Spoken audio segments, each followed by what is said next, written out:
Bonjour à tous. Est-ce que la montagne, ça vous gagne ou bien c'est un slogan ringard, un slogan ou un slogan impossible parce que trop cher? Bref, êtes-vous allé faire du ski cet hiver? Est-ce que vous profitez ou non de la montagne ou est-ce un luxe impossible? J'attends vos commentaires, j'attends vos contributions, j'attends surtout que vous répondiez à la question qu'on vous pose sur Twitter. Est-ce que skier est-il devenu trop cher? Skier, pardon, est-il devenu trop cher? Je vais parler français, puisque je suis avec notamment Annie Barbaccia, qui, elle, tient à dire qu'on ne va pas au ski, mais qu'on va faire du ski. Et elle nous expliquera peut-être pourquoi dans cette émission. Mais avec elle, qui est la spécialiste de la montagne et de tout ce qu'il faut savoir sur le ski, on va justement scruter cette saison qui est en cours et qui est sur le point de se terminer, en tous les cas, pour ceux qui ont pris des vacances en février et aussi également un peu en mars. Pour l'instant, vous répondez à notre question, hashtag Figaro Live, hashtag les décrypteurs.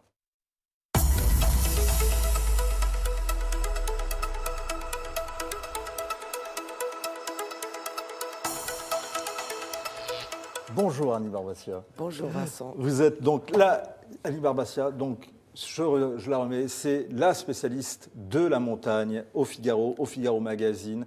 Tous ces articles sont à retrouver sur lefigaro.fr, rubrique Lifestyle, et ensuite vous allez dans la rubrique Voyage, et là vous saurez tout sur les chiffres, les meilleures stations de ski, les plus originales, les plus inattendues, les meilleurs plans et les tendances. Et justement, Annie, au niveau des tendances, on n'a pas encore les chiffres, bien sûr, pour 2019, les vacances ne sont pas encore terminées, en tous les cas pour Paris et Montpellier, mais est-ce qu'on a quand même des tendances? Est-ce que les pistes sont pleines? Oui.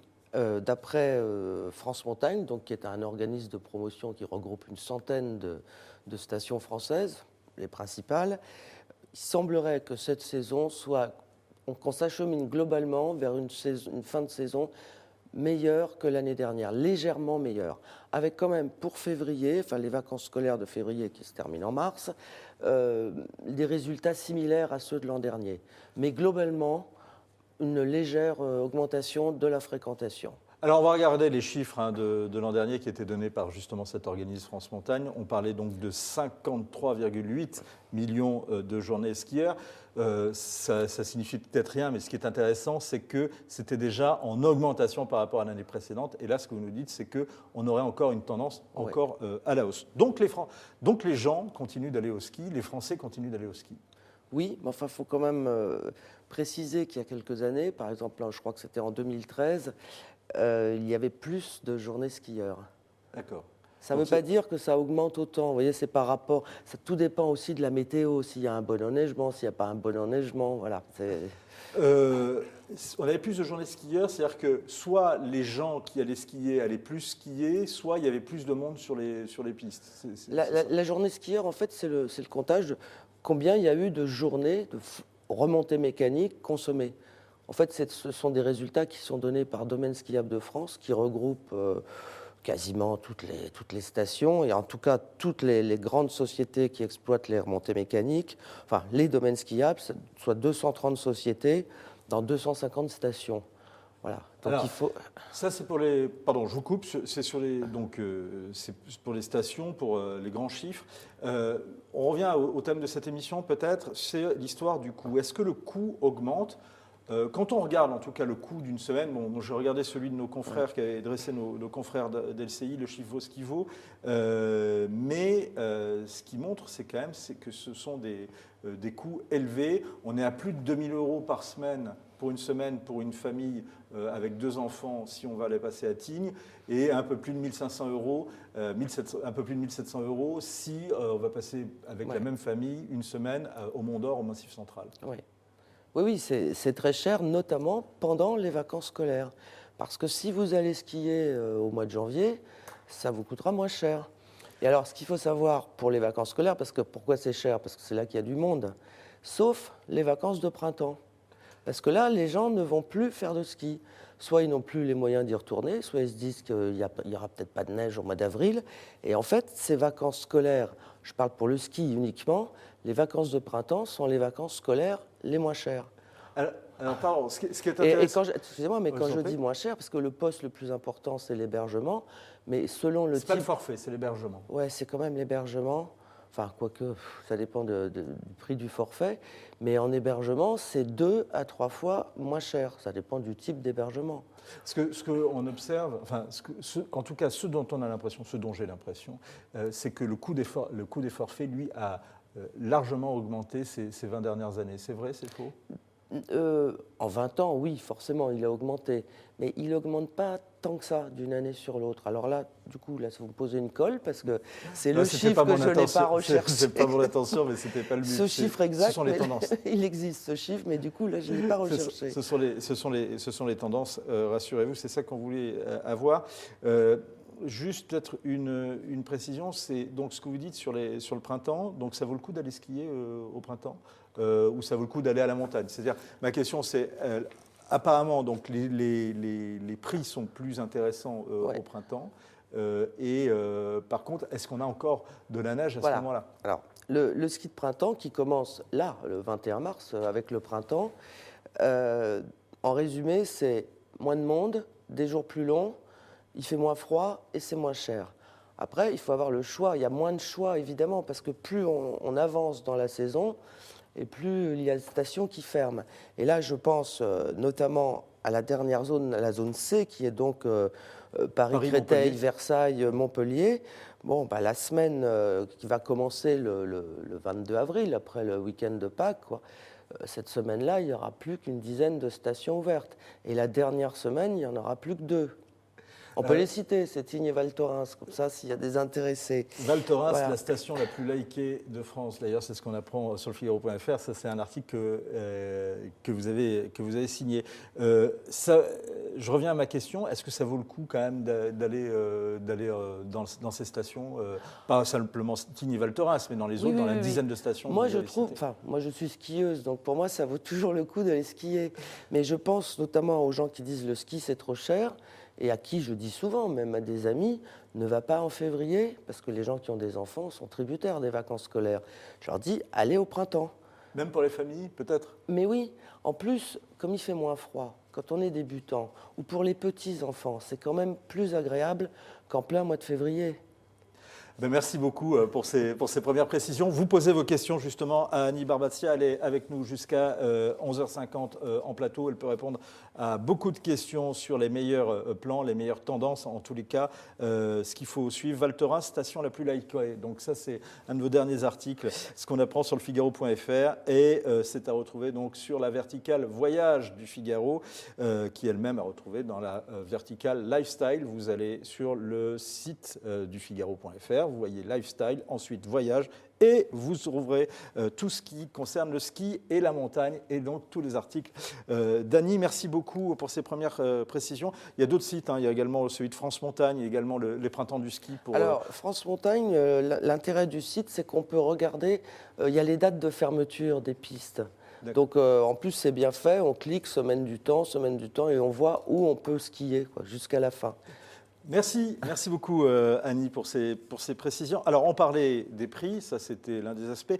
Il y a un autre phénomène dont on parle bien sûr depuis ces dernières années, c'est outre la météo, la question du réchauffement climatique et de ces périodes de redoux en hiver comme celles qu'on a connues notamment à la mi-février. Et pour certains professionnels, ce genre de redoux est une hantise, comme l'explique dans les Vosges Alain Meyer, qui est président de Tanet Passion. Ce qu'on craint dans le réchauffement climatique, c'est essentiellement les redoux, parce que des périodes froides, il y en aura certainement encore, mais c'est surtout des périodes chaudes pendant la période froide qu'on craint le maximum. Parce qu'un gros redoux risque de faire fondre la neige, et dans ce cas-là, on est obligé de fermer la station.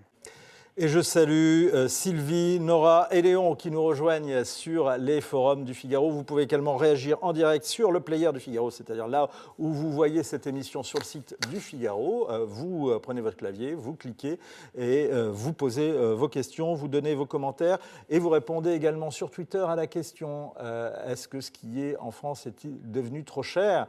C'est en faisant le hashtag Figaro Live et le hashtag les décrypteurs. Pour l'instant, vous êtes une large majorité à répondre oui. On est en ligne avec Régis Crépé. Bonjour. Bonjour. Vous êtes météorologue à la chaîne Météo, la chaîne du groupe Figaro. On vient d'entendre donc justement ce responsable de station qui craignait un redout. Est-ce qu'on risque de retrouver un redout dans les jours à venir en montagne ? Oui, alors ce qu'on entendait, c'était très intéressant parce que là, on était dans les Vosges, hein, si j'ai bien compris. Absolument. Et effectivement, bon, les massifs montagneux en France, les moins élevés, et donc je pense surtout aux Vosges, au Jura, et puis dans une moindre mesure le Massif central, ce sont des massifs de moyenne altitude qui sont plus vulnérables lorsqu'il y a des périodes de redoux. Forcément, c'est logique, il y a moins d'altitude, donc il y a moins de neige, elle est moins épaisse, et les redouts sont plus marqués à basse altitude. Ça, c'est vrai que voilà, ça peut être un vrai problème, ça, oui. D'accord, ça on a compris donc pour ces régions-là. Est-ce que justement, dans ces régions-là, on risque d'avoir un redout dans les jours à venir ?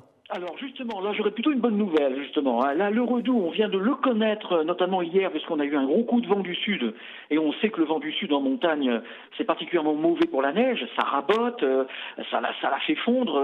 Bref, hier était vraiment une très mauvaise journée. À partir d'aujourd'hui, les températures globalement vont commencer à se stabiliser. Il fait plus frais aujourd'hui en montagne. On a eu un petit saupoudrage de neige des 1000 à 1100 mètres d'altitude. Donc sur les Vosges, ça a dû neigeoter un petit peu quand même là ce matin. Donc les températures là se stabilisent, elles ne vont pas se radoucir davantage jusqu'au week-end inclus. Il fera pas très beau ce week-end, il fera pas très froid non plus. Par contre, la bonne nouvelle, si je peux dire, c'est que dès la semaine prochaine, le vent va tourner au nord-ouest, donc il sera beaucoup plus frais. Et avec de fortes chutes de neige. Alors toute la semaine prochaine sera perturbée. Alors, il fera pas beau, hein, c'est sûr. Il va pleuvoir en plaine, mais on va retrouver beaucoup de neige en montagne toute la semaine prochaine sur tous les massifs et à basse altitude, hein, peut-être des 800 ou 900 mètres d'altitude. Alors évidemment, maintenant les vacances scolaires là d'hiver sont terminées, malheureusement. Cela dit, ça va renflouer un petit peu la neige là où ça avait commencé à bien fondre. Et on parlait justement des massifs de basse altitude. Bah, écoutez, la semaine prochaine, la bonne nouvelle, c'est que pour les Vosges, le Massif central, le Jura, les Pyrénées aussi, où ça avait commencé à bien fondre, eh ben, ça va bien se renflouer. On aura de grosses quantités de neige la semaine prochaine, en effet. Et ça risque de tenir cette fois-ci. On va retrouver un temps plus frais et plus neigeux, justement, pour ce mois de mars sur les montagnes. Eh bien, merci beaucoup Régis pour ces précisions. Donc, forte chute de neige à attendre à partir de la semaine prochaine, la semaine qui commence aux alentours du lundi 11 mars et avec un temps qui permettra à cette neige de tenir. On retient la leçon et merci pour toutes ces précisions. Elles sont à retrouver d'ailleurs sur votre site météoconsult.fr, sur le site de la chaîne Météo bien sûr, avec en prime un focus sur une trentaine de stations. Skier en France est-il devenu trop cher ? C'est la question qu'on vous pose depuis ce matin et depuis hier soir d'ailleurs sur Twitter, #Figaro Live, #les décrypteurs. Il y a un autre phénomène, en tous les cas, qui est observé dans certaines stations, c'est elles qui en ont fait état, c'est qu'il y a moins de jeunes. Alors, comment les attirer ? Eh bien, pour certaines, en faisant moins cours, moins école. C'est en tout cas une idée développée aux Deux-Alpes où on veut développer l'idée d'un ski plus cool. C'est en tout cas ce qu'explique le directeur de l'Office du tourisme sur place. C'est d'abord du ski ludique, c'est du ski où on se fait plaisir, c'est du ski où on joue avec des bosses, avec des sauts, avec des trajectoires. Et puis dans la station, ce sont une multitude d'offres, des bars, des restaurants, des hébergements spécifiques. Aujourd'hui, on a un hébergement qui est dédié à cette population-là, avec un prix d'entrée à 19 € la nuit. Donc une accessibilité financière qui est aussi importante à ce moment-là. Bonjour Sandra Wabian. Bonjour. Alors Sandra Wabian travaille au CREDOC où elle dirige le pôle évaluation et société. Précisément, est-ce que vous confirmez, est-ce que les jeunes vont moins skier aujourd'hui ? Alors, les jeunes vont un peu plus skier que les autres classes d'âge pour plusieurs raisons. D'abord parce qu'ils sont en meilleure santé physique et que le ski et tous les sports de glisse sont quand même des sports assez mobilisateurs, on va dire, en termes de santé. Et également parce qu'ils ont plus d'espace aussi en termes de contraintes. Ils n'ont pas de contraintes forcément professionnelles, qui est aussi une des raisons pour lesquelles on ne part pas au ski, au-delà, bien sûr, des questions financières. Donc, il y a encore des jeunes qui continuent d'aller skier. Est-ce que vous observez, en revanche, une évolution chez ceux qui prennent des vacances en février ? Le ski reste-t-il la priorité ou bien est-ce qu'on fait de plus en plus autre chose ? Alors, dans votre question, il y a 2 questions en fait. Il y a, est-ce que le Ça, ski... c'est pas sympa, parce que c'est-à-dire, je n'ai pas bien posé ma question. Alors, Est-ce que répondez à le votre ski première question. est une priorité et est-ce qu'il reste une priorité? Donc, est-ce qu'il est une priorité? Donc, non. Il y a aujourd'hui que 8% des Français qui font des sports d'hiver. Et dedans, on intègre le ski, mais également les raquettes, la luge, tout sport d'hiver confondu. Donc, on est vraiment sur une pratique très minoritaire. Et sur le ski, il y a le ski alpin et, vous Le direz ski de Annie, fond. il y a le ski nordique qui, moi, j'avais connu jusqu'à présent comme ski de fond, mais c'est pour les compétitions. Donc c'est une pratique qui est très minoritaire et qui est très largement surmédiatisée. Aujourd'hui, on est en train de faire une émission donc, qui concerne finalement que 4 millions de Français, aussi parce que... Si 4 millions de Français nous regardent, on sera ravis. Hein. Effectivement. En tout cas, vous continuez à commenter et à nous dire si vous faites partie de ces 4 millions de Français ou bien si vous faites partie des autres millions de Français, ceux qui, comme nous, sont encore en train de travailler en ce moment. Et après, donc, votre deuxième question, c'était est-ce qu'il y a une évolution? On avait mené une enquête il y a une dizaine d'années également sur le sujet des vacances d'hiver et on était aussi dans ces proportions-là. Donc on n'a pas ni d'envolée, on va dire, ni de décrue du nombre de skieurs. Globalement, on est sur une population qui est plutôt aisée, plutôt jeune. Alors voilà, c'est ça, c'était une des questions que je voulais vous poser. Parce que là, il n'y avait pas une troisième question dans la question. Vous avez fait un baromètre hein, sur la pratique des sports en France et en particulier sur celle du ski. On a tendance à se dire quand même que c'est une pratique de privilégiés géographiques ou de privilégiés en termes de revenus. En clair, soit il faut habiter près des pistes ou dans les régions montagneuses, soit il faut être riche ou disons, il faut être cadre. Tout à fait. Effectivement, les chiffres le confirment. Ce n'est pas que des images d'Épinal. Donc, en moyenne, je vous disais, il y a 8% des Français qui font des sports d'hiver. On est à 20% chez les cadres. Donc, même chez les cadres, ça reste minoritaire. Donc 20%, c'est nettement plus que... Mais c'est nettement plus, c'est le double, en fait. Également chez les hauts revenus. On a également plus de jeunes, comme je vous disais tout à l'heure, et puis des personnes en bonne santé. Et puis après, on va avoir les régions de montagne, où par exemple, on va avoir dans la région Auvergne 14% de gens qui vont pratiquer des sports d'hiver. Mais il faut rappeler qu'il y a aussi une grande partie de la population qui est âgée, et qui ne va pas nécessairement apprécier toutes ces pratiques. Par rapport à la pratique des autres sports maintenant, est-ce que la pratique des sports d'hiver suit la même tendance que celle que suit les loisirs, en tous les cas, que celle des vacances? Est-ce que ça reste stable ou est-ce que ça recule? Est-ce que ça augmente? Alors non, on est plutôt dans une pratique qui, je vous dis, reste stable. Après, il peut y avoir des variations d'une saison à l'autre, effectivement, en fonction de la météo, en fonction de l'enneigement. Mais globalement, on est sur une pratique qui est plutôt minoritaire et on est très loin, finalement, des pratiques les plus courantes, comme la marche, la course, où là, on a 40% des Français qui, régulièrement, vont aller courir ou faire de la marche. Et puis, on voyait dans votre sujet un petit peu ce que disait la personne sur les jeunes. Aujourd'hui, il y a une tendance au sport qu'on va pouvoir pratiquer seul, en dehors d'institutions, où on va avoir soi-même des tutoriels qu'on va utiliser chez soi ou avec son smartphone, des applications. Et du coup, le sport avec un prof de ski de 10h à 12h, c'est effectivement une tendance qui est un petit peu passée. Et donc, y compris à la montagne, est-ce que là aussi ça évolue? Est-ce que quand on va à la montagne, c'est le ski, et notamment le ski alpin qui est dominant, ou bien est-ce que là aussi on observe des évolutions? Alors oui, on observe des évolutions. On voit bien que les offres même des stations ont beaucoup évolué. Elles proposent des activités toutes plus variées que les autres, avec des tyroliennes, avec du spa, pour essayer de diversifier un petit peu ces offres. Alors ça marche, en tout cas, il y a une demande pour d'autres vacances d'hiver que les vacances au ski.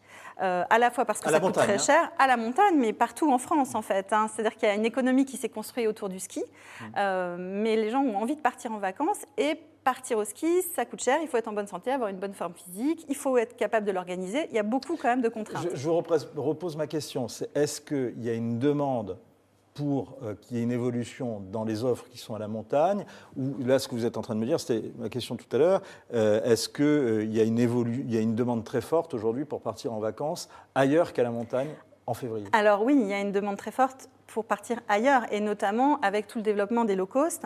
Et finalement, comme ce sont des vacances assez chères, elles rentrent en compétition avec des vacances à l'étranger, où on va être sur des budgets similaires et qui vont finalement être parfois plus faciles à organiser. parce qu'on ne va pas avoir à gérer la location, les forfaits, le matériel, etc. Partir à l'étranger en week-end dans une ville européenne, c'est plus facile et on peut aussi avoir des durées de séjour qui vont être relativement courtes et donc permettre des budgets aussi plus accessibles. Et plus relax, moins sportif peut-être. Merci beaucoup Sandra Wabian pour toutes ces précisions et on apprend plein de choses. Grâce à vos études, je rappelle que vous êtes donc au CREDOC où vous dirigez le pôle évaluation et société. Skier est-il devenu trop cher? C'est la question qu'on vous pose sur Twitter, #Figaro Live, #Les Décrypteurs. Vous êtes une large majorité à nous répondre oui. Dites-nous pourquoi, donnez-nous également vos témoignages. Je salue notamment Michel, Dijonais, Sylvie et Minouchette qui nous ont rejoints et qui nous ont donné leurs témoignages, qui nous posent leurs questions. Bien, on va y revenir dans une deuxième partie. Alors, le ski, c'est un élément des activités qui sont développées à la montagne. On l'a vu depuis tout à l'heure, mais il y a toute une série d'activités qui sont lancées non seulement autour du ski, mais également de la montagne. L'enjeu, bien sûr, il est économique. Comme nous l'expliquent les personnes qui s'expriment et que l'on vous propose d'écouter maintenant, avant d'entendre le maire de Saint-Gervais qui est au téléphone, Jean-Marc Peyex, avec nous. Il y a des pistes qui sont vraiment d'un bon niveau, donc déjà c'est assez intéressant niveau ski, et puis après deuxièmement c'est chouette de pouvoir aller au ski dans sa vallée à moins d'une demi-heure de route de chez soi. Je pense qu'il faut soutenir ça, c'est l'emploi local et tout. Il faut y aller pour que ça puisse tourner. On crée tout ça, c'est pas pour remplacer le ski, c'est au contraire, parce que c'est notre activité principale et puis qu'il le restera et encore longtemps. Après, les autres activités, c'est encore une fois pour faire travailler les gens toute l'année et faire vivre le site toute l'année. C'est surtout ça, le site et la vallée, bien sûr. Bonjour Jean-Marc Peyex. Bonjour. Vous êtes le maire de Saint-Gervais. Apparemment, on l'a vu tout à l'heure, il y a de la neige chez vous. Alors, il y a de la neige, il y a eu une très belle saison aussi avec du soleil et je pense que tout le monde est vraiment heureux, que ce soit les partenaires de la commune ou bien sûr nos amis qu'on accueille pendant ces vacances et pendant tous les week-ends. Jusqu'à quand vous êtes ouvert ? On est ouvert jusqu'à mi-avril parce qu'on n'est pas une station. Je pense qu'après mi-avril, il faut réserver le ski aux stations de haute altitude et Saint-Gervais n'en fait pas partie, mais a bien d'autres atouts et bien d'autres choses à découvrir. Il y a un aspect, il y a un point qu'on n'a pas abordé depuis le début de l'émission et qui pourtant tient de plus en plus à cœur pour un certain nombre de Français. Ça va être un point important dans la perspective des élections européennes, c'est l'aspect environnemental. Qu'est-ce que vous faites pour à la fois moderniser vos équipements et respecter l'environnement aujourd'hui ? Alors vous savez déjà que Saint-Gervais, c'est la commune du Mont-Blanc et que moi j'ai une campagne que je mène depuis 15 ans qui s'appelle La montagne à l'état pur et qui fait justement que nous voulons que tout le monde respecte, y compris ceux qui viennent faire le Mont-Blanc une seule journée et qui ne laissent pas leurs ordures et qui n'aient pas de mauvaises attitudes. On a vu vos croisades justement dans ce domaine, Jean-Marc Peyex. Mais vous, voilà. Qu'est-ce que vous faites concrètement et là au niveau de la station ? Parce qu'il y a une contradiction entre le respect de l'environnement, le respect du paysage et puis planter des remontées mécaniques. Ah, vous savez, la vie, alors soit on élimine l'homme et puis on ne fait plus rien, on ne fait plus de route, plus de maison, plus de remontées mécaniques, soit effectivement on les fait intelligemment. Eh bien aujourd'hui, nous on les fait intelligemment, comme la plupart des stations. Vous savez, on n'est pas les vilains petits canards, les élus, ni les exploitants de remontées mécaniques. Alors, concrètement Concrètement, par exemple, on fait quasiment plus de neige avec de l'eau potable, ce qu'on faisait il y a 20 ans, quoi. On a une autre façon de gérer l'eau. Nos remontées mécaniques, elles sont implantées sans détruire complètement tout un secteur et on fait des équipements, mais vous savez, on est une commune qui est déjà bien équipée, donc on ne fait pas beaucoup de nouvelles remontées mécaniques. Et il y aura la question quand même de la modernisation, si vous êtes déjà équipé, où là il faudra tenir compte justement des nouvelles contraintes environnementales. Oui, bien sûr, il faut tenir compte des contraintes environnementales, mais il faut aussi que ce pays arrête de tout empêcher et de donner plus de parole à ceux qui sont contre qu'à ceux qui veulent faire, parce que derrière, il y a un aspect économique et un aspect social. Il y a des gens qui vivent du tourisme et il faudrait que l'État français reconnaisse le tourisme comme une véritable activité économique, ce qui est loin d'être le cas aujourd'hui. C'est en tout cas ce que vous ressentez. Merci beaucoup Jean-Marc Payex d'avoir témoigné et donné toutes ces informations en direct sur Figaro Live. Et on salue bien sûr tous les habitants de Saint-Gervais et tous les habitants de cette région, ceux qui nous regardent ou qui nous regarderont après cette émission, qui peuvent également commenter en direct et poser leurs questions, donner leurs commentaires. Merci à vous. On va prendre justement les questions des internautes et en particulier de Paul qui nous dit « Quand j'étais jeune, j'étais allé en classe de neige. Mon fils aujourd'hui ne risque pas d'avoir cette chance. Déjà que les écoles ont du mal à acheter un ordinateur. Il y a quand même encore des classes de neige qui se font, on observe ça encore. » Oui, il y a encore des classes de neige, mais tous les professionnels de la montagne se plaignent qu'il y en a beaucoup moins qu'avant. Et aujourd'hui, disent tous que c'est vrai que dans les années 60-70, il y avait beaucoup de classes de neige et pour eux, c'était une clientèle future. Bon, moi, personnellement, je n'en suis pas persuadé parce que aller en classe de neige, c'est une chose. Avoir les moyens ensuite d'aller faire du ski sur ses propres deniers, c'en est une autre. Mais je pense qu'ils mélangent aussi les classes de neige et les colonies de vacances. Voilà. C'est-à-dire qu'avant, les parents n'avaient pas de vacances en hiver, il n'y avait pas la 5e semaine. Bon, le ski, c'était... Dans les années 60, c'était vraiment réservé à des privilégiés. Ça s'est quand même démocratisé après. Donc, il y avait des enfants qui partaient en colonie de vacances. Moi, j'en ai fait partie. J'ai appris à skier comme ça. J'ai aimé le ski comme ça. Vous racontez que skier, c'était, en fait, au départ, c'est le rêve de ressembler à Jean-Claude Killy et Marielle Guachel, qui avaient été les champions français des Jeux Olympiques, et en particulier des Jeux Olympiques d'hiver. Voilà. Et à l'époque, c'était à la mode aussi. Les sports d'hiver, c'était... D'ailleurs, on n'allait pas au ski ou faire du ski, on allait au sport d'hiver. Voilà, vous avez la réponse à la question. Pourquoi on ne dit pas « je vais au ski » ? Parce que c'est pas français. Sandra, vous avez vous ressentez ça également dans vos études, justement, le recul des classes de neige ? Alors, les classes de neige, je n'ai pas de données spécifiques, mais par contre, sur les colonies de vacances, on sait qu'il y a une diminution globale du départ en colonie de vacances, que ce soit en hiver ou en été. Ce n'est pas simplement pour des questions financières. Il y a aussi une forme d'individualisation aujourd'hui dans la société et les jeunes n'ont pas nécessairement envie d'être dans un collectif qui va être toute une semaine loin de chez eux, avec des horaires sur lesquels ils n'auront pas de maîtrise. Et donc, toute la filière des colonies de vacances est en train de travailler pour essayer de récupérer ou de retrouver un peu d'intérêt chez ces jeunes. Michel nous dit, si seulement 10% des Français, et on a vu c'est 8%, s'y rendent avec une moyenne d'âge élevée, c'est peut-être aussi que le ski est passé de mode. Alors, c'est un peu vrai. Alors là, on parle plus de budget, mais il y a quelques années, le directeur commercial des remontées mécaniques de Courchevel m'avait dit, non, c'était le directeur des Trois-Vallées, m'avait dit le ski est devenu un héritage familial.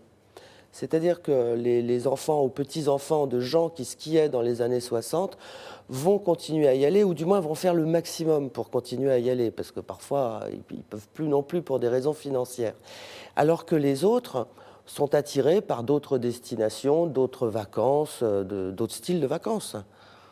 C'est ce que vous observez également ? Oui, on a, je vous en parlais tout à l'heure, beaucoup de départs à l'étranger, notamment sur des courts séjours et des séjours urbains, en fait, où on va pouvoir s'organiser facilement et à la dernière minute. C'est plus trendy, ça devient plus à la mode, ça. C'est plus à la mode, oui, effectivement, c'est plus à la mode parce que aussi c'est plus souple. On peut s'organiser quasiment à la dernière minute. Organiser des vacances au ski à la dernière minute, c'est quand même compliqué. Et oui, parce que c'est aussi ce qui est derrière aussi le plus à la mode, c'est de moins s'engager, d'être moins contraint et d'être plus agile. Exactement, exactement. Et il y a aussi toute une dynamique de nouveaux modes de vie avec des familles qui se sont séparées, par exemple. Et donc, les organisations se complexifient aussi beaucoup, ce qui fait qu'on part sur des séjours de plus en plus courts. Et le séjour à la montagne est plus contraignant, en tout cas son organisation. Dijonais nous demande, les stations de ski ouvrent aussi en été maintenant, est-ce rentable ? Les stations de ski, elles ont toujours été ouvertes en été, même si on ne skie pas. Alors, est-ce rentable pour elles ? C'est certainement moins rentable que l'hiver, parce qu'il y a moins de monde. Sauf dans les grandes stations, les anciennes stations, style Chamonix ou Saint-Gervais ou Megève, parce qu'il y a une tradition de tourisme estival. Mais après, le tourisme est devenu hivernal, principalement hivernal à la montagne.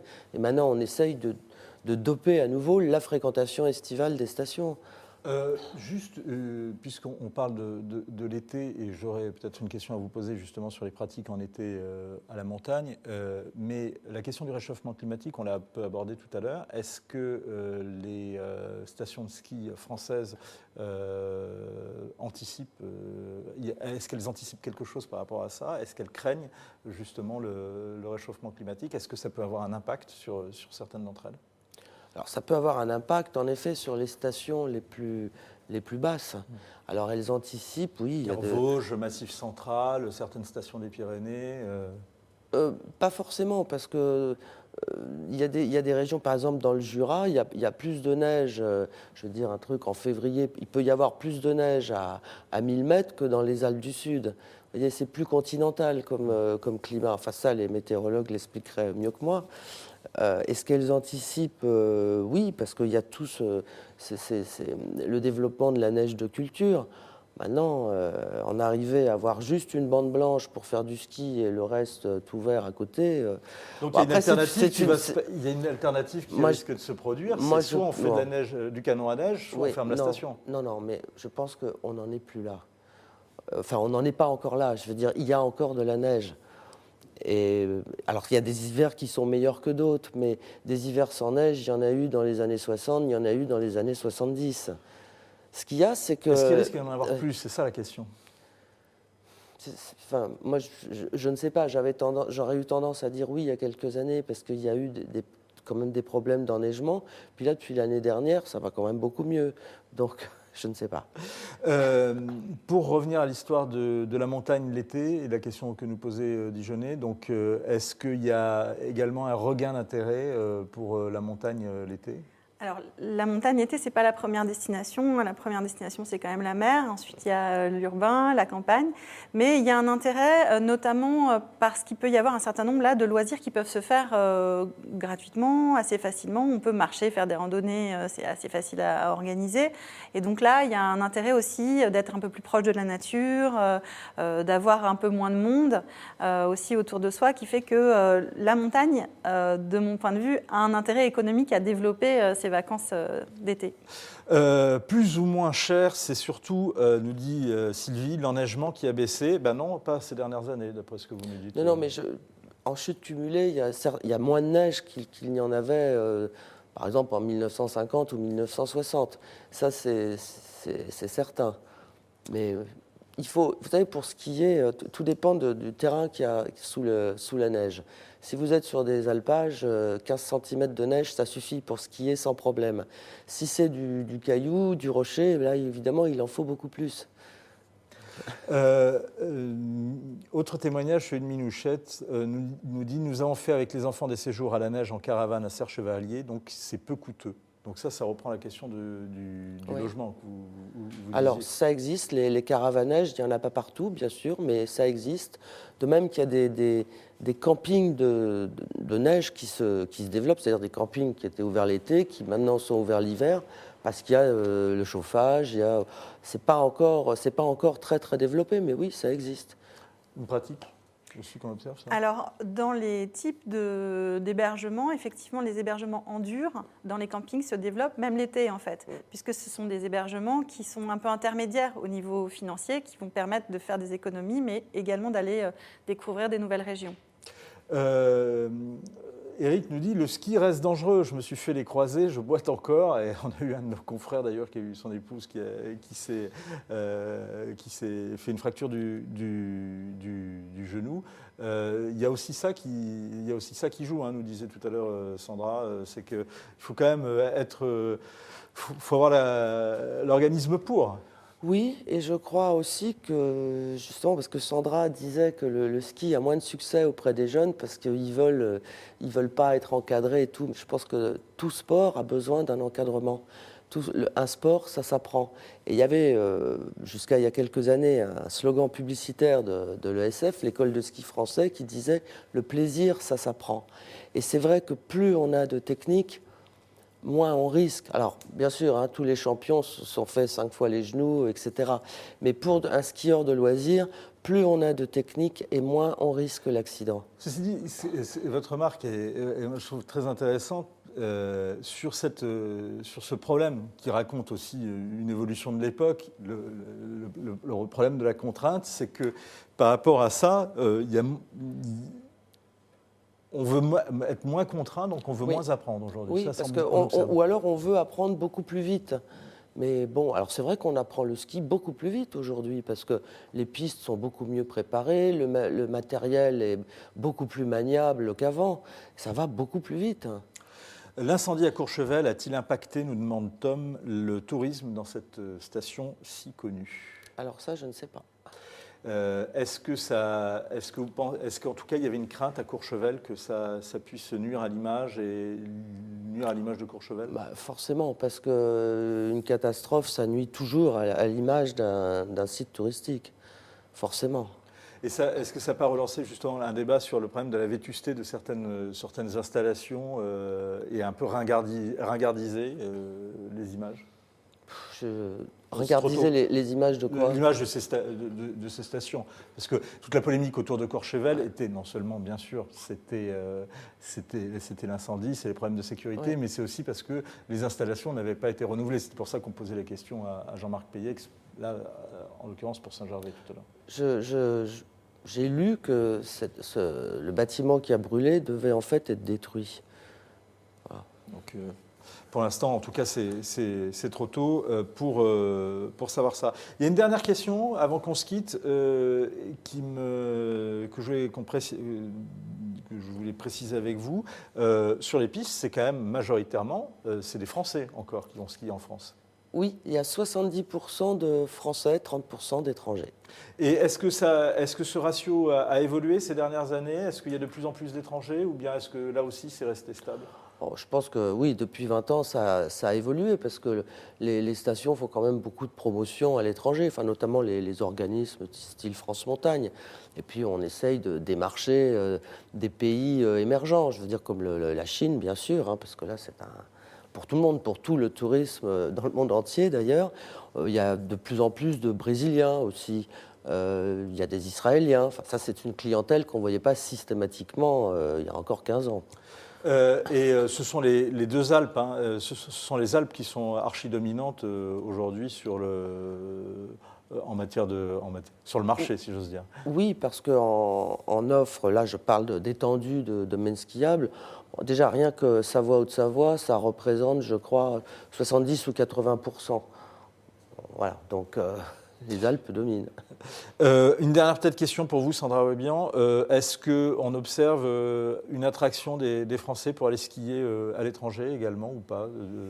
Alors là, on est encore plus sur une toute petite tête d'épingle parce que partir à l'étranger, c'est à peu près 20% des voyages. Alors partir skier à l'étranger, je n'ai pas de données sur en tout cas, c'est très agréable. Moi, ça m'est arrivé une fois en Autriche et c'était très bien. Merci beaucoup pour toutes ces précisions. Est-ce que skier est devenu trop cher? C'était la question qu'on vous posait sur Twitter, #Figaro Live, #Les Décrypteurs, et vous avez été une large majorité à répondre oui à 86%, mais 85% très exactement. Et ça a un peu bougé depuis le début de l'émission.